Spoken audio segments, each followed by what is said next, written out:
मुबारक मौके पे गवाह बनने आए इस क्षेत्र के सभी निवासी पत्रकार मित्र, सबसे पहले तो मैं आपको ये जो भवन, शानदार भवन बना है, उसके लिए समस्त तहसील के लोगों का बहुत बहुत आभार व्यक्त करता हूं और धन्यवाद भी देता हूं और बधाई भी देता हूं। बधाई आप लोगों को और धन्यवाद आभार उनको जिन्होंने इसको अच्छी तरीके से संपन्न कराया। अभी मंत्री जी और हम लोग जब देख रहे थे तो भवन की बात कर रहे थे। काफ़ी जगह भवन डिज़ाइन आता है, भवन बन जाता है, मगर इसमें दो विशेषताएं रही। एक तो पहले ये तय किया था कि इसकी हाइट अच्छी रहे। हमारे यहाँ अब समस्त जगह, आप रानीवाड़ा में देख लो, घर, मकान, शहर और सरकारी भवन, किसी में भी हाइट नहीं ली हुई है। और आने वाले समय में जैसे जैसे सड़कें बन रही है, डस्ट आ रही है, ये भवन बराबरी पे और उल्टा नीचे हो रहे। पुलिस थाने के अपन देख लो हालत क्या। इसलिए इसकी हाइट बढ़ा के इसको अच्छी तरह से बनाया गया है। दूसरा, व्यक्तिगत जो भी हमारे अधिकारी थे पीडब्ल्यूडी के और विशेषकर एसडीएम साहब, सबने व्यक्तिगत ध्यान दिया कि खिड़कियां, जाली, रेलिंग, नीचे फर्श, कमरों के ऊपर नाम प्लेट किस प्रकार से होनी चाहिए। ये मन से काम होता है तो ही हो पाता है, इसलिए उन्होंने इस प्रकार से इसको तैयार किया। मैं आप सबका बहुत बहुत धन्यवाद देता हूँ। ये देखिए कि यहाँ ये भवन आम व्यक्ति के काम आएगा, ये आप लोगों के लिए है। आज से ये आप लोगों को समर्पित कर दिया है। कल से आपके दैनिक काम इसमें होंगे, आप लोगों के लिए व्यवस्था होगी, अच्छी व्यवस्था होगी। इसके बिल्कुल सामने रोड के इस तरफ आप देखो, सामने वो निर्माण चल रहा है।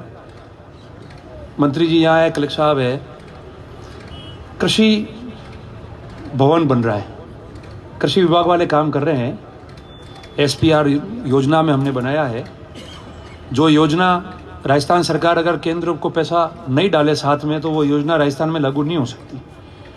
तो राजस्थान सरकार का हमारा शेयर जाता है जब केंद्र सरकार अपना शेयर देती है और हरी झंडी देती है, और हमारी जो पंचायत समिति है वो उन कामों का चयन करती है, फिर हमारे जयपुर जाता है कलेक्टर साहब और सीओ साहब के माध्यम से। उसके बाद में वो काम पक्के होते हैं। और आपको ध्यान हो तो सरकार बनने के बाद हमने ये पूरी कोशिश की है कि रानीवाड़ा के अंदर वो तमाम काम जो बजट के अभाव में नहीं हो सकते, वो काम जो बहुत ज़रूरी है, वो काम इस योजना के माध्यम से होनी चाहिए। बडिस्पट के हर जगह सीसी रोड ही बना देवे। ये सामने बन रहा है 2.5 करोड़ का, करीबन 1000 आदमी इसमें बैठ पाएगा। आपके टाउन हॉल के भी काम आएगा, कृषि केंद्र के रूप में काश्तकारों की मीटिंग करने के लिए, सम्मेलन करने के लिए, उनके ट्रेनिंग करने के लिए तमाम काम आएगा। और जालौर जिले में पहला इतना अच्छा भवन जो है आपके सामने ये बन के तैयार होगा। ये मैं काम के बारे में आपको छोटे मोटे ही है वो बता रहा हूँ। बाईपास किया आपके पास में, पीडब्ल्यूडी के हमारे अधिकारी बैठे हैं। मेरा निवेदन है छोटा मोटा, जो मेरे ख्याल से कुछ लिटिगेशन भी था शायद वो भी पूरा हो गया है। और जल्दी से जल्दी हमारे ये बाईपास पे डामर लग जाए और काम हो जाए तो मंत्री जी को जल्दी बुला के इस बाईपास का भी उद्घाटन करा दे, तो जो लोग सिरोही आबू रोड और वहाँ से आते हैं और सांचौर जाना चाहते हैं वो इस बाईपास का उपयोग कर लेंगे ज़्यादा से ज़्यादा। तीसरा, मैंने कल हम साइला में थे हम लोग सब, वहाँ भी हमने मीटिंग में कहा, उससे पहले भी आप लोगों को ध्यान है, परसों मुख्यमंत्री जी ने काफ़ी सारे कार्यक्रम के शिलान्यास और उद्घाटन किए। उसमें हमारा ये रामसीन भीनमाल रानीवाड़ा रोड का भी शिलान्यास हुआ है, जो बहुत अच्छी बेहतरीन रोड बनने जा रही है। और कोडी और भीनमाल शहर दोनों के रेलवे के ऊपर ओवरब्रिज भी बनने जा रहा है। 400 करोड़ से अधिक की लागत से ये बन रहा है। आप सब यहाँ बैठे हो, कई मित्र होंगे, कांग्रेस के है, जनप्रतिनिधि है, बीजेपी के भी मेरे मित्र होंगे, सब दोस्त हैं हम लोग आपस में। एक बात बता दो आप लोग, 3 साल छोड़ो, अभी कोविड आ गया वगैरह ये है, पर 2013 और 18 के बीच पिछले 5 साल से ये जो सड़क है जो पहले से टूटी हुई थी, 16-17 में बाढ़ आई हमारे इलाके में, आपको ध्यान है, पानी इतना आया, सड़कें और टूट गई। उसके बाद में इस सड़क का कभी भी टेंडर हुआ है या इस पे कारी भी लगी है तो आप मेरे को बताओ। हमारे सब मित्र बैठे हैं, पत्रकार यहाँ सारे। राजनीति में देखो एक बात है, अगर किसी ने कुछ किया है, पिछली सरकार बीजेपी की है, उन्होंने अगर अच्छा काम किया है तो हम उसकी तारीफ करेंगे, क्योंकि सब लोगों के लिए करते हैं, जनता के लिए करते हैं। मगर समय पे काम होना, तकदीर से हर आदमी बार बार नहीं जीतता, तकदीर से सरकारें बार बार नहीं बनती है। आखिर में आवाम के लिए मेहनत भी करनी पड़ती है। हमने की है 5 साल। ये मॉडल स्कूल की हमारी बच्चियां यहाँ जो स्वागत करने हमारे अतिथियों की आई थी, आप बताओ वो मॉडल स्कूल कब बना? बड़ी मुश्किल से उस समय के अधिकारी और हम लोगों ने तय किया कि ये मॉडल स्कूल पहला जालोर सिरोही का बनेगा तो रानीवाड़ा में बनेगा, और किसी परिस्थितियों में हमने बनवाया उसको। और उसके बाद में जसवंतपुरा का सैंक्शन हुआ, जमीन आवंटन हुई, सायला में जमीन आवंटन हुई। आप बताओ वो मॉडल स्कूल आज कहाँ है?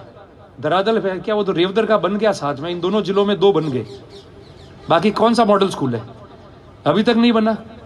और आज कितना अच्छा स्तर है इस मॉडल स्कूल का, आप खुद के बच्चे यहां पढ़ रहे। ये नहीं, यहां कई जनप्रतिनिधि जो बीजेपी से ताल्लुक रखते हैं वो भी बैठे और वो भी जानते हैं कि जब उनके परिवार का एडमिशन कराना था तो उन्होंने मेरे को कहा कि साहब हमारी एक सीट है, आप जरा सिफारिश करो। ये मॉडल स्कूल का स्तर जो कांग्रेस की सरकार में हमारे समय में बना था, वो मॉडल स्कूल ये है जो बच्चियां यहां जो कर रही थी। बहुत सारे काम है, अभी भी हमने योजना में लिया है। कॉलेज आपका सैंक्शन हुआ है। कई लोग कहते हैं कि कॉलेज सैंक्शन किया, हमने बोला बोलने से सैंक्शन होता है क्या? तो फिर रोज आप बोलो ये होना क्या होता है? बहुत सारे काम बाकी। आपको पता है रानीवाड़ा और सरनऊ की संयुक्त कॉलेज की घोषणा कब हुई थी? आप लोग यहां बैठे हो 2013 में, जब माननीय मुख्यमंत्री जी अशोक गहलोत जी आज मुख्यमंत्री है, जो उस समय भी मुख्यमंत्री थे, सांचौर नर्मदा का डीआर प्रोजेक्ट का शिलान्यास करने आए पहाड़पुरा गांव में जहां डिक्की बनी हुई है। उस समय उन्होंने वहां मंच से कहा था कि सांचौर और रानीवाड़ा के लिए कॉलेज बनेगी, उसकी मैं घोषणा करता हूं। और उस समय ऑर्डर भी निकाले थे। पिछले 5 साल का कार्यकाल निकल गया, नहीं बन पाई। अब वापस जो बजट पेश हुआ इस बार 21-22 का, उस बजट के अंदर जो 22-23 कॉलेजों के लिए वित्तीय प्रावधान करना था वो मुख्यमंत्री जी ने किया। और इस नवंबर महीने में आप देखो कि 4.5 करोड़ रुपया हर कॉलेज के लिए मुख्यमंत्री जी ने अनुशंसा की और वित्त विभाग ने उसका ऑर्डर निकाला। इसलिए 4.5 करोड़ रुपए हमको रानीवाड़ा के कॉलेज के लिए प्राप्त हुए। अब मैंने कई जनों को देखा, पढ़ा कि साहब कॉलेज की जमीन वहां कर दो, यहां कर दो। तो फिर 5 साल जब जमीन ढंग से करनी थी तब सो गए थे क्या सब लोग? गलत जमीन का चयन करके भेजा आपने। जो जमीन माननीय सुप्रीम कोर्ट ने या राजस्थान की सरकार ने, जिस पे कानूनी प्रतिबंध है कि वो डोली हो, वो ओरन हो, वो नाड़ी हो, उस पे कुछ नहीं बनेगा, तो फिर कोई भी चाहेगा तो उस पे नहीं बनेगा। और रानीवाड़ा शहर के अंदर तो जगह ही नहीं रही है। इसलिए हमने सोचा है कि सारे सरकारी कर्मचारियों के विभाग लगभग सारे कॉलेज 2 करोड़ रुपए का खेल मैदान बनाने का प्रावधान हम लोगों ने कर रखा है। मेरे समय में 50 बीघा जमीन वहां अलॉट की थी, रास्ते में मालवाड़ा पे आप लोग रोज देख रहे हो। 30 लाख रुपया मैंने सरकार से दिलाया, वहां 4 दीवारी बनी। 10 लाख रुपया एमएलए कोटे से दिलाए, सरकार चली जी, उसको खर्च नहीं किया उन्होंने। भूमाफियों की वजह से मैंने उसको सुरक्षित की थी। और पिछले 5 साल में जो काम उस 50 बीघा पे हम लोग 40-30 लाख रुपए खर्च करके गए, वो ऐसा कैसा वहीं पड़ा है, आज भी वहां पड़ा है और हमने भी नहीं छेड़ा। देख रहे हैं वो वही है। मगर अब हमने प्रावधान किया, यहाँ रानीवाड़ा के आसपास जमीन आरक्षित करा रहे हैं। यहाँ से एसडीओ साहब भेजेंगे। कलेक्टर साहब से मेरा निवेदन है कि वो हमको जल्दी से जल्दी उपहार के रूप में ये ऑर्डर दिलवा देंगे, तो यहाँ पैसे का प्रावधान भी हो जाएगा और बेहतरीन स्टेडियम भी यहाँ ही बना देंगे तहसील मुख्यालय पे, जो जालोर का नंबर 1 स्टेडियम बनेगा। उसकी पूरी कोशिश करेंगे हम लोग। बहुत सारे काम है, गिनाने चाहे तो बहुत सारे जो पहले अपन ने किए उनकी जान दो। पानी पीने का पानी है, सब लोग कह रहे थे डीआर प्रोजेक्ट का समय पे लाया। जिस दिन 2013 में विधानसभा का चुनाव हुआ और सरकार बदली, उस दिन तक आप देखो साकड़ के आगे तक पाइप आ गए थे। पर 5 साल कैसे गए? ये सरपंच साहब बैठे यहाँ सारे लोग,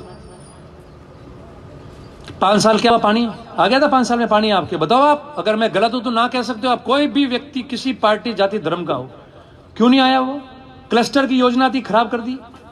गांव में पानी समय पे पहुंचना चाहिए था, ठेकेदार ब्लैकलिस्ट हो गए, किसकी कमी रही? भाग गए, नए ठेकेदार लाने पड़े, उसकी वजह से तो 2016 में रानीवाड़ा को पानी मिलना चाहिए था, वो 2018 तक भी पानी नहीं आया। और थोड़ा बहुत काम हुआ तो जब हुआ, जब 3 दिन पंचायत समिति के बाहर हमने अनशन किया और 150 किलोमीटर की आप लोगों के साथ में पद यात्रा की मैंने, जब जाके काम इन्होंने थोड़ा बहुत शुरू किया था। पर अब घर घर नल वाली बात आ गई है, टेंडर हो गए, तो काम गिनाने चाहे तो बहुत है, और खड़े होकर काम गिनाना आसान नहीं है, कुछ किया होगा तो गिना सकते हैं। और मैंने हमेशा ये बात कही है, देखो चुनाव में सरकारें आएगी जाएगी, हारेंगे जीतेंगे ये अलग विषय है, पर राजनीति के क्षेत्र में और सामाजिक क्षेत्र में जो व्यक्ति काम कर रहा है, अगर वो जन भावना और जन समस्याओं के अनुरूप कार्य करेगा तो वो हमेशा जुड़ाव रहेगा उसका जन नेता के रूप में।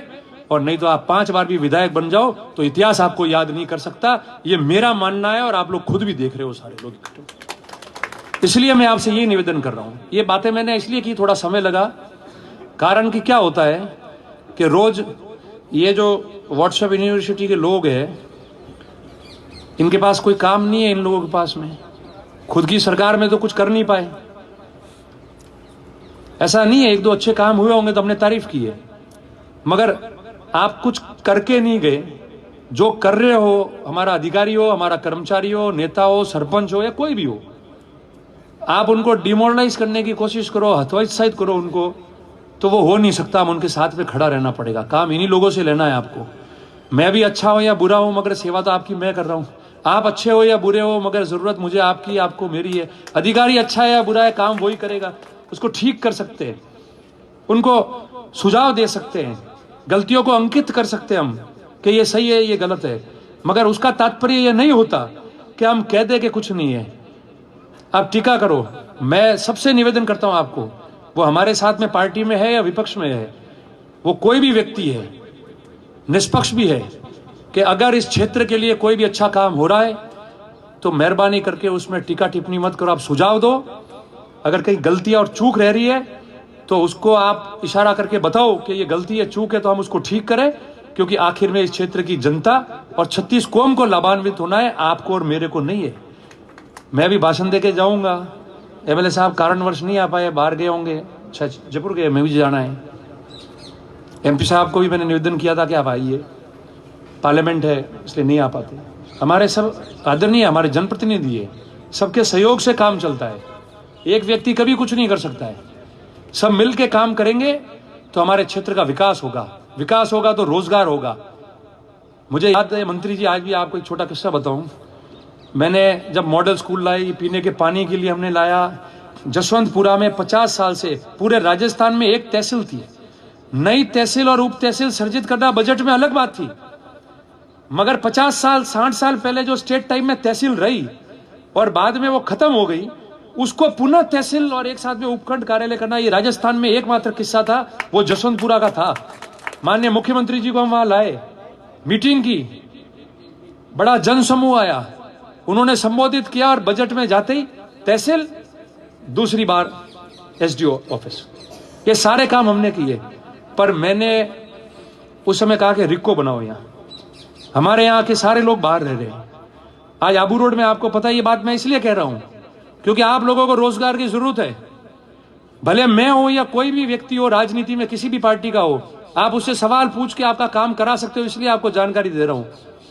आबू रोड में पिछली सरकार में कांग्रेस के जब गहलोत साहब मुख्यमंत्री थे, तब मावाल बॉर्डर पे आप देखो, उस समय हम गए और सीएम साहब से निवेदन किया कि ये जो बर्तन उद्योग वाले, स्टील वाले जो अहमदाबाद में काम करते हैं, वो लोग आबू रोड में लगाना चाहते हैं, इनको अच्छी दर पे प्लॉट आवंटित किए जाए। तो उस समय छूट प्रदान करते हुए रेट कंफर्टेबल किए और वहां उस समय वो दिया, तो वहां आप देखो सारे बर्तन वाले आए हुए। उसके बाद में अहमदाबाद, हैदराबाद, आपके ये हार्डवेयर वाले, बर्तन वाले और अब स्टील वाले, 1 इंच जगह उस वहां मावाल में रिक्को के उसमें नहीं रही है, और जगह हम लोग मांग रहे हैं ताकि ज्यादा से ज्यादा लोग राजस्थान में आना चाहते हैं। हम लोग गुजरात के बॉर्डर पे, 8 किलोमीटर बाद गुजरात शुरू हो जाता है, छोटे छोटे उद्योग यहाँ लगते हैं। मैंने उस समय मांग की कि रिक्को बनाओ, जमीन नहीं थी हमारे पास में, बड़ी मुश्किल से ढूंढ के हम लोग 24 बीघा जमीन लाए यहाँ। मुझे याद है उस समय रिक्को के सीएमडी सुनील अरोड़ा जी थे, और चूंकि मैं परिचित था उनसे, तो मैंने जाके निवेदन किया। तो उन्होंने कहा कि इसमें रिक्को कांग्रेस का राज था कि 24 बीघे में तो बहुत कम है, इसमें तो सड़कें वगैरह में ही जगह चली जाएगी। तो मैंने कहा साहब और जगह ढूंढेंगे दूर, एक शुरुआत तो हो जाए। 20 प्लांट भी लगेंगे तो लोगों की डिमांड आएगी तो और बड़ा करेंगे। 24 बीघा में भी रिक्को करने के लिए इजाजत दी थी। उसके बाद 2013 में सरकार गई, कुछ नहीं हुआ। पर मैं आपको भरोसा दिलाता हूं कि हमने 1-2 जगह जमीन देखी है। मेरी सबसे पहले कोशिश होगी कि यहां भी रिक्को का मामला आ जाए, ताकि छोटे मोटे कारखाने प्लांट आप लोग यहां खोल सकते हो। आज किराए की दुकान में है हीरा उद्योग वाले, हमारे यहां किराए की दुकान में काम चला रहे हैं, कितने उद्योग लग सकते हैं। इसलिए मेरा आपसे यही कहना है, ज्यादा समय आपका नहीं लेता, मंत्री जी को कहा मैंने काफी समय ले लिया है, पर कुछ बातें करना जरूरी था।